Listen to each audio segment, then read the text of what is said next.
लूका 8:18। उर्दू में इस तरह से लिखा है, बस खबरदार रहो कि किस तरह सुनते हो। मरकुस रचित सुसमाचार के 4 अध्याय के 24वें पद में भी लिखा है, चौकस रहो कि क्या सुनते हो। यह बात यीशु मसीह अपने चेलों से कर रहे हैं।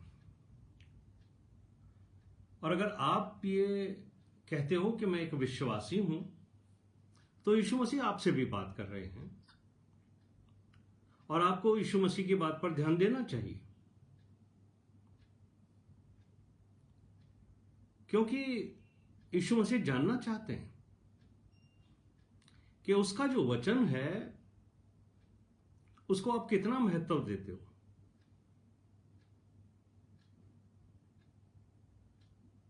बहुत सारी चीजें हैं जो हम साधारण तरीके से समझ लेते हैं। परमेश्वर के वचन में बहुत सी गहरी बातें हैं जो हम बगैर पवित्र आत्मा के समझ नहीं सकते हैं। हम पापी हैं, प्रभु यीशु मसीह का लहू हमें पापों से क्षमा करता है और जितने विश्वास करते हैं उनको पापों की क्षमा मिलती है। ये बाइबल के साधारण शब्द हैं। परमेश्वर ने जगत से प्रेम किया, ये साधारण शब्द हैं। लेकिन जो गंभीर बातें हैं, जो गहरी बातें हैं, जिसके लिए यीशु मसीह ने कहा है कि ये सोने की माफिक है, वचन जिसको ताया हुआ सोना कहता है, जो बहुमूल्य है, उसके लिए परमेश्वर का वचन प्रोवर्ब्स 25 वर्स 2 में क्या कहता है। नीति वचन 25वां अध्याय उसके दूसरे पद में लिखा है, परमेश्वर की महिमा गुप्त रखने में है, उसका वचन उसने छिपा के रखा है। गुप्त रखता है वो अपने गहरे वचनों को। It is the glory of God to conceal a matter. उसके जो ट्रुथ्स हैं वो हिडन हैं, छुपे हुए हैं। लेकिन फिर भी यीशु मसीह बार बार इस बात के ऊपर जोर देते हैं। मरकुस 4:24 में यही कहते हैं यीशु मसीह, बी अवेयर, पे अटेंशन। और एम्प्लीफाइड बाइबल तो बहुत ही अच्छे से मुझे और आपको समझाती है, pay attention to the extent that you study spiritual truth and apply godly vision. ये जो गॉडली विजडम है, इसके बारे में परमेश्वर मुझे और आपसे बात करना चाहता है। और मुझे और आपको समझाना चाहता है परमेश्वर कि जब तुम परमेश्वर का वचन सुनते हो तो ध्यान रखो किस तरीके से सुनते हो, तुम्हारे ख्याल कहां हैं। कई बार तुम चर्च में बैठे हो, वचन सुनाया जा रहा है, लेकिन तुम्हारा ध्यान कहीं और भटक रहा है, संसार में भटक रहा है, घर में भटक रहा है, कामों में भटक रहा है। किस तरह सुनते हो? और इस बात के ऊपर भी फोकस किया जा रहा है कि क्या सुनते हो। यह सबसे बड़ी समस्या है आज की। आपको क्या सुनाया जा रहा है, बड़ी चिंता होनी चाहिए। और यीशु मसीह को है ये चिंता, क्योंकि वो आपका महायाजक है। ये चिंता सब याजकों को होनी चाहिए, ये उनकी जिम्मेदारी है। ये जो शब्द है पासबान, ये जो शब्द है पासबानी, पासबान का मतलब होता है चौकीदार, और पासबानी का मतलब होता है कि वो आपकी चौकीदारी करें। पासबानी करना, एक एक भेड़ का ख्याल रखना कि कहीं भटक ना जाए। तो पासबान का यह भी जिम्मा होता है कि वो ये ध्यान रखे कि उसके लोग कहीं गलत शिक्षाओं को तो नहीं सुन रहे हैं, कहीं ऐसी बातों को तो स्वीकार नहीं कर रहे हैं, ग्रहण नहीं कर रहे हैं जो उन्हें संसार की ओर लेके जाती है। क्योंकि अंतिम दिन है और परमेश्वर का वचन कहता है अंतिम दिनों में ऐसे प्रचारक आ जाएंगे जो आपको कथा कहानियों की ओर, संसार की घटनाओं की ओर, किस्सों की ओर आपका ध्यान आकर्षित करेंगे। लेकिन इससे आपके विश्वास को बढ़ने का अवसर नहीं मिलेगा। पौलुस बहुत चिंता करते हैं कि तुम्हें क्या सुनना चाहिए। अगर तुम्हारा विश्वास ना बढ़ेगा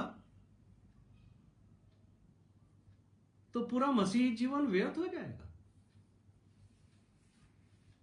पौलुस बहुत चिंता में है। कभी आपने ध्यान दिया कि पौलुस ने रोमियो के 10वें अध्याय के 17वें पद में क्या कहा है? ईमान सुनने से पैदा होता है। जो परमेश्वर का वचन आप सुनते हो उससे आपका विश्वास पैदा होता है। लेकिन गंभीर बात पौलुस कहते हैं, ईमान सुनने से और सुनना मसीह के वचन से होता है। यानी आपको यीशु मसीह के वचनों को सुनना है। कोई व्यक्ति उस वचन को मिलावट के रूप में आपको ना परोस दे, ये बात का ध्यान रखिए। कोई आपको ऐसा वचन ना समझा और सिखा दे जो आपको संसार की ओर लेके चला जाए। इसलिए पौलुस बहुत चिंतित हैं। प्योर वचन सुनिए। और बहुत सारे लोगों के हालात ये हैं कि जब परमेश्वर का वचन सुनाया जाता है तो बाइबल उनके सामने पड़ी है चर्च में, लेकिन वो खोलते तक नहीं, देखते तक नहीं। इतने रेफरेंसेस आपको बताए जाते हैं इसलिए कि आप बाइबल को खोलकर ये देखो कि क्या सच में जो प्रचार कर रहा है प्रचारक, वो आपको परमेश्वर के वचन से ही बोल रहा है या कहीं और से बोल रहा है। क्योंकि आजकल परमेश्वर के वचन के अंदर भी लोग अपने विचारों को रखकर और पद का रेफरेंस दे देते हैं। इसलिए जब सुबह आपके पास मैसेज आते हैं, उनको बाइबल से कंपेयर कीजिए कि क्या ये वचन में लिखा है या भेजने वाले ने अपने ही तरीके से इसकी भाषा को परिवर्तित कर दिया है। यही शैतान का काम है। इसलिए यीशु मसीह ने इस बात पे फोकस किया है। लूक 8:18 जो हमारा आज का थीम है, therefore consider carefully how you listen. क्योंकि प्रभु यीशु मसीह का वचन अगर आपने ध्यान से सुना तो आपकी जिंदगी बदल देगा। वो आपको ट्रांसफॉर्म करता है। यीशु मसीह का वचन वो आपके दिल में जाता है, आपके दिल में घर करता है, अंकुरित होता है और अंकुर आपके जीवन में फूटता है। अगर आप इस रेफरेंस के आगे और पीछे जो हमने पढ़ा, लूका का 4था अध्याय उसके 24 से मरकुस का 4था अध्याय 24 से 29 और लूका का 8वां अध्याय 16-18, इसके पहले की जो घटनाएं हैं वो यीशु मसीह ने बीज बोने वाले का जो दृष्टांत कहा था उसके ऊपर आगे बढ़ने पर यीशु मसीह अपने चेलों से बात कर रहे हैं। और चेले पूछ रहे हैं यीशु मसीह से कि ये घटना जो तूने हमें समझाई है, लोगों को समझाई है, आखिर ये है क्या? यीशु मसीह कहते हैं तुम्हें तो परमेश्वर के राज्य की वचन की समझ दी गई है कि तुम समझो, लोगों को तो नहीं दी गई है। तो आप विश्वासी हो, आप यीशु मसीह के चेले हो, आपको मालूम होना चाहिए कि आप किस तरीके से सुनते हो। गौर से सुनते हो, ध्यान से सुनते हो। क्योंकि यीशु मसीह ने एक बड़ी अद्भुत बात कही थी लूका का 10वां अध्याय उसके 24वें पद में कि तुम्हारे पहले बहुत सारे भविष्यवक्ताओं और राजाओं के मन में इस वचन को सुनने की इच्छा थी, अभिलाषाएं थी, लेकिन वो सुन नहीं पाए। उनका जीवन निकल गया कि वो मसीह की राह देखते रहे। लेकिन मैं और आप मुबारक हैं। यीशु मसीह के समय में जो लोग थे उनको यीशु मसीह कहते हैं तुम धन्य हो, तुम मुबारक हो कि इस वचन को सुनने का अवसर तुम्हें मिल गया है। लेकिन ध्यान रखो, यीशु मसीह कहते हैं किस तरह सुनते हो, और यीशु मसीह कहते हैं क्या सुनते हो। अगर बहुत ध्यान से आपने वचन को सुना, वचन कलाम आपके दिल और दिमाग पर लिख दिया जाएगा, और अगर आपने उस वचन को, उस वचन रूपी बीज को अपने दिल में, अपनी जिंदगी में बढ़ने का मौका दिया, तो वो आपके जीवन को बदल देगा। और याद रखिए, ये एक दिन में नहीं होता कि आपने आज बीज बोया और कल जाकर देखा कि फल लग गए, पौधा बढ़ गया। नहीं, इस बीज को अंकुरित होना, फिर उसको बढ़ना, ये एक प्रोसेस है जो यीशु मसीह ने एक सांसारिक खेतीहर मजदूर जो है, उसकी जो सेवा है, उसके उदाहरण के स्वरूप में दिया। बीज बोने वाला निकला है।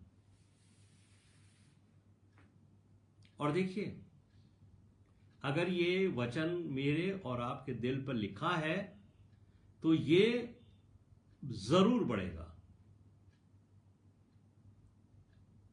ये परमेश्वर का वचन है, और परमेश्वर के वचन के लिए यशायाह क्या कहते हैं? यशायाह का 55वां अध्याय, उसके 10 और 11 पद में यशायाह ने लिखा है, जिस प्रकार से वर्षा और हिम आकाश से गिरते हैं, बारिश आसमान से जमीन पर होती है, और जब बारिश नहीं होती है तो ये ध्यान रखिए कि ओस गिरती है। और ये दोनों किस लिए हैं? ताकि जो जमीन है उसको तर करें, खेती के लायक बनाएं। और वचन क्या कहता है? जिस प्रकार से वर्षा और हिम आकाश से गिरते हैं और वहां यूं ही लौट नहीं जाते, वरन भूमि में पड़कर उपज उपजाते हैं, जिससे बोने वाले को बीज और खाने वाले को रोटी मिलती है। देखिए मेरे प्रिय भाइयों और बहनों, कि जो वचन मुझे और आपको परमेश्वर के द्वारा मिलता है, उसके लिए लिखा है कि जैसे बारिश एक बार गिर जाती है, फिर वापस वो उठकर बादल में तब्दील नहीं होती, बल्कि उस अनाज को, उस बीज को जो बोया गया है, उसको फलवंत करती है। तो प्रभु यीशु मसीह यही कह रहे हैं कि जो बारिश हो रही है वचन की, वो ध्यान से देखो कि तुम क्या सुन रहे हो, किस तरीके से सुन रहे हो, बोलने वाला तुम्हें कौन सा वचन दे रहा है। क्योंकि यशायाह 55:11 में लिखा है, इसी प्रकार मेरा वचन होगा। जैसे बारिश वापस नहीं लौटती, वैसे ही परमेश्वर का वचन भी, प्रभु परमेश्वर कहते हैं, उसी प्रकार मेरा वचन भी होगा जो मेरे मुख से निकलता है, वो व्यर्थ ठहरकर मेरे पास ना लौटेगा, परंतु जो मेरी इच्छा है उसे वो पूरा करेगा, और जिस काम के लिए मैंने उसको भेजा है उसे वो सफल करेगा। जिस काम के लिए, हर एक इंसान के लिए परमेश्वर के वचन की क्या आवश्यकता है, ये परमेश्वर उसके लिए उस समय भेजता है। और जब आप वचन सुनते हो तो वो वचन आपके जीवन में काम करता है, वो वापस नहीं लौटता। वो जिस उद्देश्य से भेजा है वो उद्देश्य वो पूरा करेगा। चाहे 1000 आदमी बैठे हों, लेकिन अगर वो वचन एक आदमी के लिए परमेश्वर ने भेजा है तो वो उसके जीवन में जाकर के बोया जाएगा, और उसके जीवन में वो फलवंत होगा, और उसका जीवन बदल जाएगा। मेरे प्रिय भाइयों और बहनों, यीशु मसीह के वचनों को बहुत ध्यान से समझिए, क्योंकि ये जो कलाम है ये जिंदगियां बदल देता है, ये ट्रांसफॉर्म करता है। इसके लिए यही लिखा है लूका के 8वें अध्याय के 18वें पद में, जो बात बार बार मैं आपके सामने रिपीट करता हूं, क्योंकि जिसके पास है उसे और दिया जाएगा। कई बार लोग जो नासमझ होते हैं वो सोचते हैं कि ये सांसारिक धन संपत्ति के बारे में यीशु मसीह कह रहे हैं कि वो यीशु मसीह ऐसे कैसे हो गए कि जिसके पास धन है उसको तो और धन देवें, जिसके पास ज्यादा जमीन है उसे तो और दें, और जिसके पास कम है उससे वो भी ले लें। मेरे प्रिय भाइयों और बहनों, ये जो बात यीशु मसीह ने कही है वो सांसारिक धन संपत्ति के बारे में नहीं है, बल्कि परमेश्वर के उस वचन के बारे में है जो आपने स्वीकार किया है। यदि आपने उसको स्वीकार किया है तो आपको और दिया जाएगा, और स्वीकार करोगे आपको और दिया जाएगा। लेकिन अगर आप स्वीकार नहीं करोगे तो याद रखिए कि शैतान बाहर खड़ा है, और जैसे ही आपने उस वचन को अपने जीवन में बढ़ने का मौका नहीं दिया, वो आकर आपके जीवन से उसको चुराकर ले जाता है। यही बात यीशु मसीह ने मत्ती के 13वें अध्याय के 19वें पद में कही है कि जो कोई राज्य का वचन सुनकर नहीं समझता, समझोगे कब? जब आप प्रार्थना के साथ आओगे कि प्रभु जो वचन आज बोया जाए, जो वचन दिया जाए, उसको समझने के लिए पवित्र आत्मा की अगुवाई आप मुझे दें। परमेश्वर का वचन इतना हल्का नहीं है जितना हम समझते हैं या हमें बताया जाता है। परमेश्वर प्रेम है, परमेश्वर पापों से क्षमा करता है, प्रभु यीशु मसीह ने हमारे लिए प्राणों का बलिदान दे दिया, ये सब अच्छा है, बिल्कुल ठीक है, लेकिन इसके आगे भी है, बहुत गहरा है।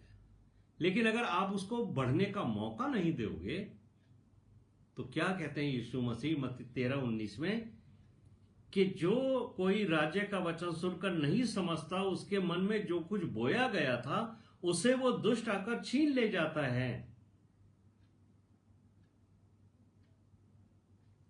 कौन दुष्ट? शैतान है। ये वही लोग हैं जो रास्ते में, जिनके जीवन के अंदर परमेश्वर के वचन का बीज डाला गया था, उन्होंने स्वीकार नहीं किया, उन्होंने उसको बढ़ने का अवसर नहीं दिया।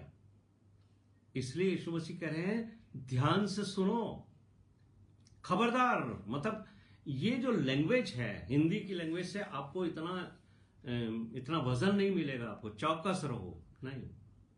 लेकिन जब कोई आपसे कहता है खबरदार हो, ये वार्निंग है।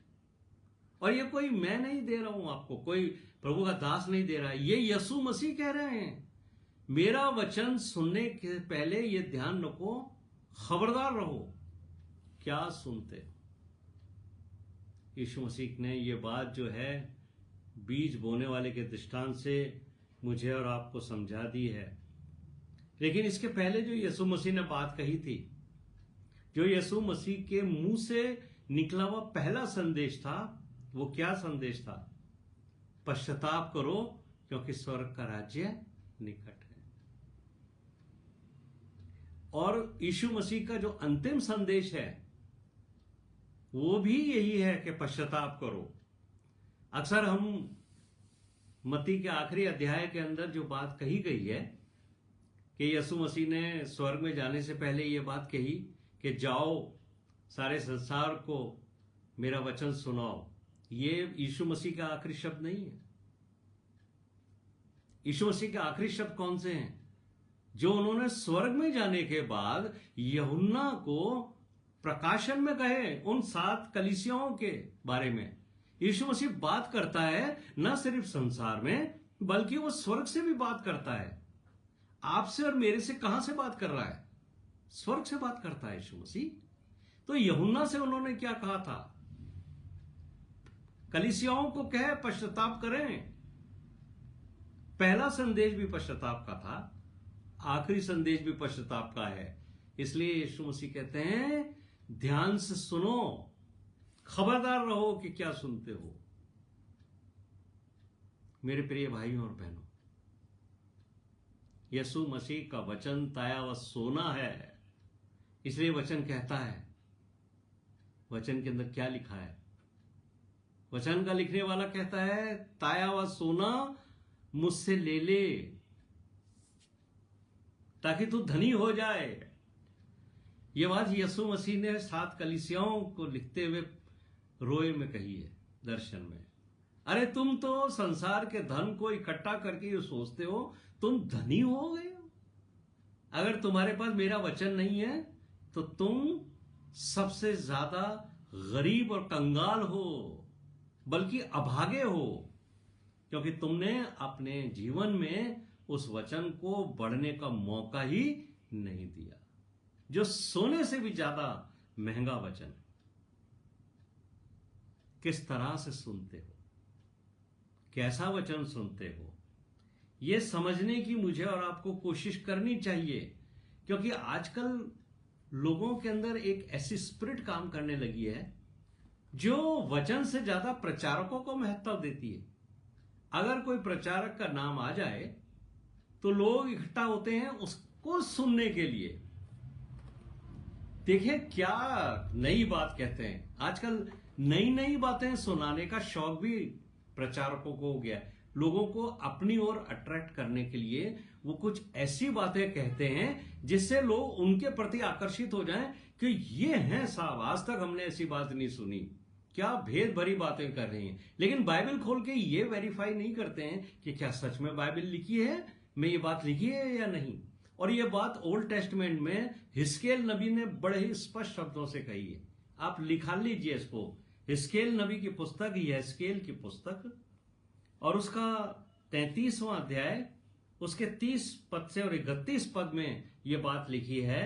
वहां यहेजकेल नबी जो है परमेश्वर से बात कर रहे हैं और क्या कह रहे हैं देखिए 30वें पद में, बुक ऑफ यहेजकेल चैप्टर 33 वर्स 30, हे मनुष्य के संतान, तेरे लोग दीवारों के पास, घरों के द्वार में तेरे विषय में बात करते और एक दूसरे से कहते हैं, आओ भैया कन्वेंशन हो रही है, आओ प्रार्थना सभाएं हो रही हैं, लो चलो देखें नए प्रचारक आए हैं। और आजकल तो बड़ा फैशन है, जो आपके पास हैंडबिल आता है उसमें प्रचारक की फोटो होती है। जब आप आत्मिक सभा में जाते हो तो बड़ा सारा पोस्टर होता है, उसमें सबसे बड़ी तस्वीर प्रचारक की होती है, गेट के ऊपर प्रचारक की फोटो होती है। आप व्यक्ति को सुनने जा रहे हो या परमेश्वर को? लेकिन आयोजक भी चाहते हैं कि आप प्रचारक से प्रभावित हो, प्रचारक तो चाहता ही है। और क्या लिखा है यहां देखिए, यहेजकेल 33:30 के अंदर, तेरे विषय में बातें करते एक दूसरे से कहते हैं, आओ सुनो कि यहोवा की ओर से कौन सा वचन निकलता है। और 31वें पद में लिखा है, वे प्रजा के समान तेरे पास आते हैं और मेरी प्रजा बनकर तेरे सामने बैठकर तेरे वचन को सुनते हैं, परंतु वे उन पर चलते नहीं। आकर बैठ गए, सुनते हैं लेकिन उस पर चलते नहीं। इसीलिए यीशु मसीह कहते हैं, खबरदार रहो, किस तरीके से सुनते हो, क्या सुनते हो। गौर से उसका कलाम सुनने के लिए यीशु मसीह मुझे और आपको उत्साहित करते हैं। मेरे प्रिय भाइयों और बहनों, उसके वचन का शुक्र करो, उसके वचन को मुबारक कहो। खुदा का कलाम आदर के योग्य है और खुदावंद का कलाम सुनने के बाद आपको रियलाइज होगा कि खुदावंद मैं तेरा शुक्र करता हूं कि यदि ये वचन ना सुना होता तो मेरी जिंदगी अभी भी गुनाहों में भरी होती, मैं पाप में डूबा होता। ये तो तेरा वचन है जिसने मुझे पाप के कीचड़ से निकालकर बाहर खड़ा किया। इसलिए शुक्र करना चाहिए उस वचन के लिए कि यदि मैं तेरा वचन ना सुनता तो पश्चाताप ना करता, और अगर मैं पश्चाताप ना करता तो मेरा उद्धार भी नहीं होता। क्योंकि लिखा है, जिसके पास है उसे और दिया जाएगा। और जैसे जैसे आप खुदावन के कलाम के लिए उसकी शुक्रगुजारी अदा करना शुरू करोगे, उसका धन्यवाद करना शुरू करोगे, तो प्रभु आपको और वचन देगा, और वचन देगा। आपकी भूख बढ़ेगी वचन की। इसलिए यीशु मसीह ने कहा है, धन्य वे हैं जो भूखे और प्यासे हैं। रोटी के भूखों के लिए नहीं कहा यीशु मसीह ने, यीशु मसीह ने वचन के भूखों के लिए कहा है। रोटियां तो शैतान भी यीशु मसीह को खिलाना मांग रहा था, पत्थर से रोटी बनाने के। यीशु मसीह ने उसको समझा दिया कि इंसान जो है वो रोटी से जिंदा नहीं रहता है। अरे और भी बहुत सी चीजें हैं, खुदा का कलाम है, वो उसको जिंदगी देता है। ये रोटियां तो वो पेटू लोग खाते हैं, उसके पीछे दौड़ते हैं। ये शैतान की वो स्पिरिट है जो आप में खाऊपन को पैदा करती है, पेटूपन को। ढूंढिए, बाइबल में लिखा है इसके बारे में।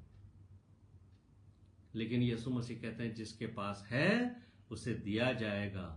तो जो वचन सुनना चाहते हैं, सीखना चाहते हैं, ध्यान से सुनना चाहते हैं, उनको वचन और दिया जाता है। इसलिए यीशु मसीह कहते हैं कि जब जब तुम्हें वचन दिया जाए, खबरदार रहो, ध्यान से सुनो, कहीं ऐसा ना हो कि शैतान आकर तुम्हारे मन से वचन ले जाए।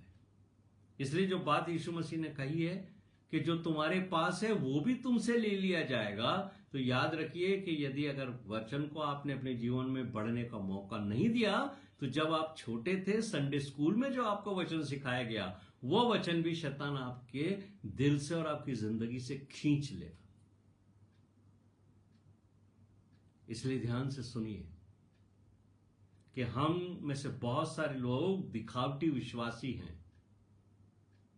हमें अपने आप को इस धोखे से बाहर निकालना चाहिए कि वचन हम सुन रहे हैं और वचन हमें अच्छा लग रहा है।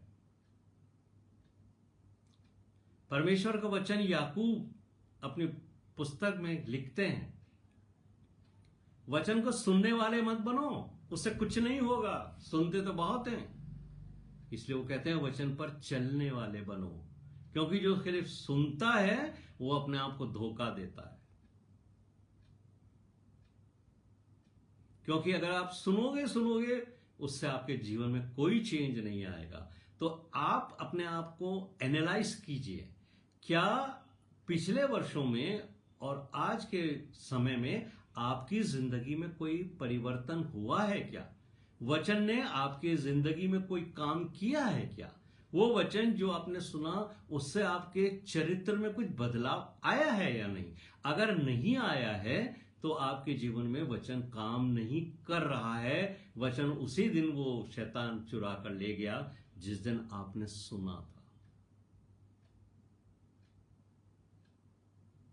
आप अपने आप को विश्वासी कहते हैं, आप अपने आप को ईमानदार कहते हैं, तो आपको मालूम होना चाहिए कि आप ज्योति में चलते हो, आपके जीवन में अंधकार नहीं है, और ज्योति में चलने वाले ठोकर नहीं खाते। अगर शैतान आपके पांव के नीचे फंदे लगाता है, आपको पाप में गिराने के लिए शैतान नई नई योजनाएं लाता है, टेम्पटेशन लाता है, तो अगर आप परमेश्वर के वचन में नहीं चल रहे हो तो आप अंधकार में हो, आप ठोकर खाओगे क्योंकि आपको दिखाई नहीं देता, आप गिरोगे क्योंकि आप परमेश्वर के वचन की ज्योति में नहीं हो। लेकिन अगर आप ज्योति में हो, सड़क पर खड्डा है तो वो आपको दिखेगा, आपके हाथ में टॉर्च है, वो टॉर्च आपको उस खड्डे से बचाएगी। अगर आपके जीवन में परमेश्वर के वचन की ज्योति है, आप परमेश्वर के वचन की ज्योति के प्रकाश में चलने से शैतान की टेम्पटेशन में गिरने से बचेंगे। कोई नहीं बचा सकता आपको ठोकर खाने से, लेकिन परमेश्वर का वचन है। यदि वो आपके जीवन में, आपके मस्तिष्क में, आपके स्मरण शक्ति के द्वारा वो आपको याद दिलाता है कि ये जो टेम्पटेशन तेरे सामने आ रही है, उसके लिए परमेश्वर का वचन क्या है, क्या कहता है। कई बार लोग टेम्पटेशन में गिरने लगते हैं, लेकिन अचानक उनको याद आता है कि परमेश्वर का वचन तो में तो ये बात लिखी है और मैं इसको कैसे एक्सेप्ट कर सकता हूं। और यही है वो वचन जो आपको पाप में गिरने से रोक लेता है। मेरे प्रिय भाइयों और बहनों, हमें अपने मसीही जीवन के बारे में बड़े दावे नहीं करना है कि हम ये हैं, हम वो हैं, क्योंकि यदि आपके मन में परमेश्वर का भय नहीं है, परमेश्वर के भय से मेरा तात्पर्य ये नहीं है कि आप डरे रहो। परमेश्वर के भय की जो आत्मा है वो तो यीशु मसीह के ऊपर भी आई थी। यशाया के 11वें अध्याय के 2 पद के अंदर ये बात लिखी है, the spirit of the Lord, परमेश्वर का आत्मा, उसके 6 प्रकार हैं। वो बुद्धि का आत्मा है, वो समझ का आत्मा है, वो युक्ति का आत्मा है, वो पराक्रम का आत्मा है, वो ज्ञान का आत्मा है, और साथ ही वो यहोवा के भय का आत्मा भी है। ये 6 चीजें मिलकर के ही यहोवा का आत्मा बनाती हैं, और यही आत्मा प्रभु यीशु मसीह के ऊपर ठहरा था। तो यदि आपके ऊपर परमेश्वर का आत्मा ठहरा है और आप सिर्फ ये चाहते हो कि मुझे बुद्धि मिले, मुझे समझ मिले, मुझे प्रकाशन हो, पराक्रम हो मुझे, और आप कहें कि नहीं, मुझे भय की आत्मा नहीं चाहिए, परमेश्वर का डर मेरे मन में नहीं होना चाहिए, तो याद रखिए कि ये तीनों, चारों, पांचों, छहों चीजें एक साथ मिलती हैं, क्योंकि इसमें से चॉइस नहीं है आपको। और परमेश्वर का वचन स्पष्ट तौर से कहता है, fear of the Lord is the beginning of wisdom. आपके अंदर बुद्धि आ ही नहीं सकती, शुरुआत ही नहीं हो सकती, यदि आप परमेश्वर के वचन के प्रति जागरूक होकर उसका भय नहीं रखते। भय का मतलब है कि आप परमेश्वर को आदर नहीं देते हो। अगर आप वचन को सुनते हो और परमेश्वर के वचन को आदर नहीं देते हो, इसका मतलब आप परमेश्वर का भय नहीं मानते। परमेश्वर से डरने की जरूरत नहीं है, क्योंकि जिससे हम प्रेम रखते हैं हम उसका आदर करते हैं, और बिना प्रेम के आदर नहीं, और बिना आदर भय नहीं। कोई ऐसा काम मुझसे ना हो जाए जिससे मेरे प्रभु यीशु मसीह को दुख हो, कोई बात मेरे मुंह से ऐसा ना निकले जो मेरे प्रभु यीशु मसीह के वचन के विपरीत हो। यही भय है, यही आदर है। यीशु मसीह को आदर आप इसी तरीके से दे सकते हो। यही भय की आत्मा है, मुझसे कोई गलती ना हो जाए कि मेरा स्वामी, मेरा राजा, मेरा प्रभु यीशु मसीह अपने वचन के विपरीत मेरे जीवन के अंदर देख सके। इसीलिए यशाया 11:2 के अंदर लिखा है, खुदा का जो भय है वो बुद्धि का आगमन है, और ये जरूर मिलेगा।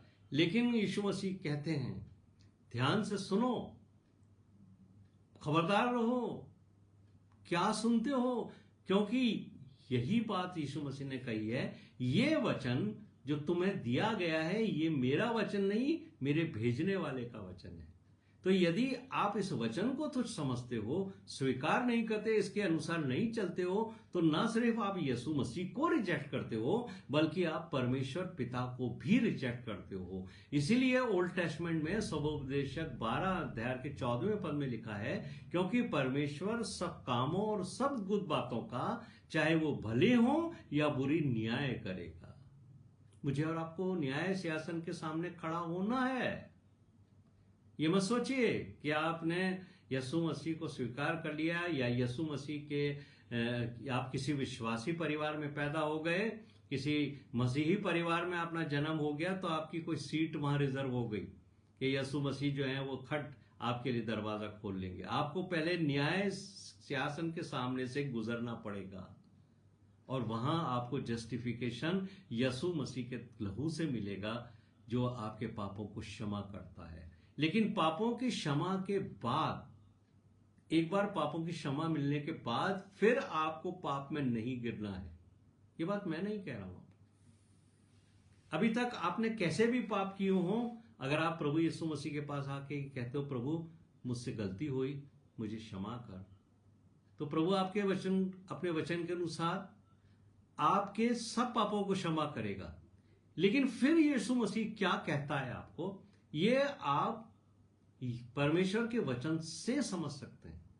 और आपको याद होगा वो व्यभिचारिणी स्त्री जिसको लोग पकड़ कर लाए थे यीशु मसीह के पास कि इसने पाप किया है और ये सजा के योग्य है, लेकिन यीशु मसीह ने यही कहा था, जिसने पाप नहीं किया है वो उस पर पतला पत्थर मारे। और जब सब चले गए, तब यीशु मसीह ने बड़ी भेद की बात कही है, जो मुझे और आपको बहुत ध्यान से पढ़नी चाहिए और ध्यान से समझनी चाहिए। यीशु मसीह ने उससे क्या कहा था, उसके पाप क्षमा कर दिए यीशु मसीह ने, और कहा मैं तुझ पर कोई दोष नहीं लगाता।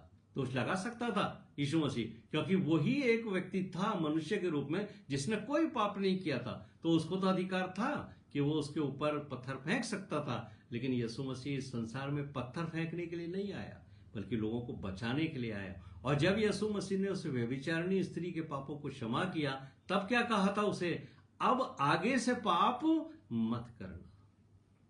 इसलिए मेरे प्रिय भाइयों और बहनों, जब आप ये क्लेम करते हो कि यीशु मसीह का लहू मेरे पापों से मुझे क्षमा करता है और आप सारे पापों से क्षमा प्राप्त कर लेते हो, तो याद रखना कि यीशु मसीह ने जो उस स्त्री से कहा था वही वो आपसे कहता है कि फिर पाप मत करना। इसलिए ये बहुत ज्यादा महत्वपूर्ण है कि आज कलीसियाओं में किस बात का प्रचार होता है वो ध्यान से सुने। हम खबरदार रहो, यीशु मसीह कहते हैं खबरदार रहो, क्या सुनते हो? किसी भी प्रचारक को बुला करके और सुनने लगते हो और तुम्हें यह पता नहीं है कि वो अपने तरफ से मिलावटी वचन सुना रहा है या वो परम यीशु मसीह के वचन सुना रहा है। इसलिए आपकी अपनी पर्सनल बाइबल स्टडी होना जरूरी है। मैं हमेशा जहां भी जाता हूं प्रचार करने के लिए, या जूम पर मैं बोलता हूं या फेसबुक पर या कहीं भी मैं बोलता हूं, मेरा फोकस हमेशा इस बात पर होता है कि जो लोग भी मुझे सुन रहे हैं मैं उनको कहूं कि अपनी बाइबल स्टडी को बढ़ाओ, परमेश्वर के ज्ञान को बढ़ाओ, परमेश्वर के वचन को पढ़ो। आपको मालूम होना चाहिए कि परमेश्वर के वचन में क्या लिखा है। और जब आप ये वचन को अपने जीवन में पढ़ने दोगे तब फिर कोई भी व्यक्ति आकर आपको भ्रमित नहीं करेगा, क्योंकि लिखा है अंतिम दिनों में ऐसे उपदेशक आ जाएंगे जो आपको सत्य वचन से भटका देंगे।